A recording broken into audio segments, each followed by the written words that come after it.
কতদিন আইপিএলে দেখা যাবে ক্রিকেটার ধোনিকে জানিয়ে দিলেন চেন্নাই অধিনায়কের এক বন্ধু। আর কতদিন আইপিএল খেলবেন মহেন্দ্র সিং ধোনি? ক্রিকেট প্রেমীদের একাংশের ধারণা 2024 খেলে অবসর নিতে পারেন ভারতের বিশ্বকাপজয়ী অধিনায়ক।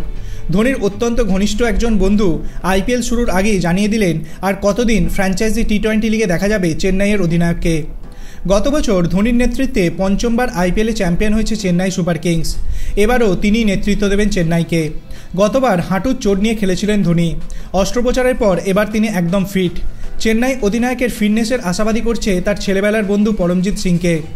রাঁচিতে পরমজিতের একটি ক্রীড়া সরঞ্জামের দোকান রয়েছে। একসময় ধোনিকে সাহায্য করেছিলেন তিনি। বন্ধুর উপকার ভোলেননি ভারতের প্রাক্তন অধিনায়ক। কিছুদিন আগেই পরমজিতের সংস্থার স্টিকার ব্যাটে লাগিয়ে অনুশীলন করেছেন। সেই ভিডিও ভাইরাল হয়েছে সমাজ মাধ্যমে। তখনই ক্রিকেট প্রেমীরা জানতে পেরেছেন ধোনির ঘনিষ্ঠ বন্ধুর কথা। ধোনি যেখানেই থাকুন পরমজিতের সঙ্গে তার নিয়মিত যোগাযোগ রয়েছে। প্রিয় বন্ধুকে নিয়ে গর্বিত পরমজিৎ। তিনি বলেছেন, আমার মনে হয় না আইপিএলে এটাই ধোনির শেষ মরশুম। এখনও ও যথেষ্ট ফিট।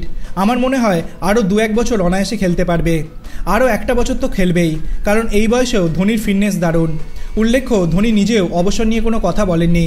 2020 সালে আন্তর্জাতিক ক্রিকেট থেকে অবসর নেন 42 বছরের এই ক্রিকেটার। তবে নিয়মিত আইপিএল খেলছেন তিনি।